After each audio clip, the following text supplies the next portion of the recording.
అందరికీ నమస్కారం.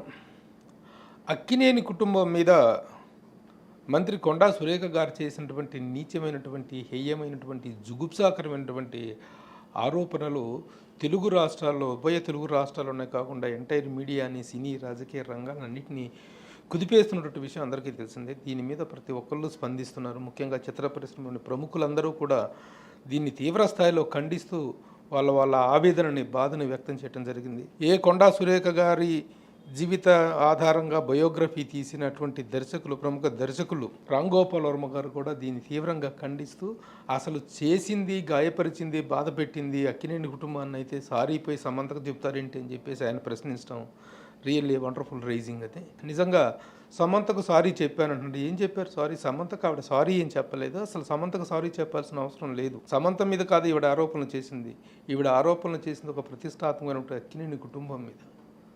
అక్కినేని నాగార్జున గారు, అక్కినేని వెంకట గారు, అక్కినేని అమల గారు, అక్కినేని సుప్రియ గారు, సుశీల గారు, సుమంత్, సుశాంత్, నకిల్, నాగ చైతన్య, వీళ్ళందరి హృదయాల్ని గాయపరిచి, మొత్తం ఇండస్ట్రీలో వాళ్ళ బంధువర్గాలందరి హృదయాల్ని గాయపరిచి ఒక నీచమైన ఆరోపణలు చేసి సారీలు పోయి సమంతకు చెప్తే దాన్ని పశ్చాత్తాపం అంటారా?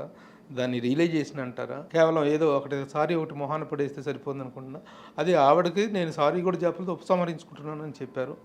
ఇది సరైనటువంటి పశ్చాత్తాపం కాదు. జరిగినటువంటి ఘోరమైన నేరారోపణకు, ఘోరమైన నిందకు ఇది కాదు ప్రతిస్పందించాల్సిన విధానం. అలాగే రాజకీయ నాయకులు కూడా దీన్ని తీవ్రస్థాయిలో ఖండించాలి. ప్రతి ఒక్కళ్ళు ఖండించాల్సినటువంటి విషయం.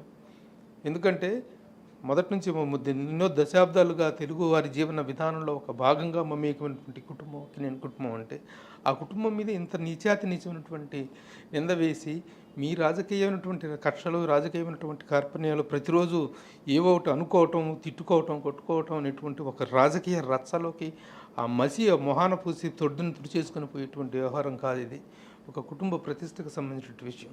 కాబట్టి ప్రతి ఒక్కరూ దీన్ని తీవ్రస్థాయిలో స్పందించాల్సిన అవసరం ఉంది. రామ్ గోపాల్ వర్మ గారు చెప్పినట్లుగా దీన్ని ఇంతటితో వదిలేయటం, సారీలతో వదిలేయటం కాదు. దీని మీద ఒక తీవ్రమైనటువంటి ప్రతిఘటన, ప్రతిచర్య ఉండాలని చెప్పి రామ్ గోపాల్ వర్మ గారు చెప్పినటువంటి మాట నిజం. కాబట్టి మీడియా పక్షాన్ని ఈ విషయాన్ని నేను తీవ్రస్థాయిలో ఖండిస్తున్నాను. మీడియాలో ప్రతి ఒక్కరు కూడా దీని మీద స్పందించాలని కోరుకుంటున్నాను.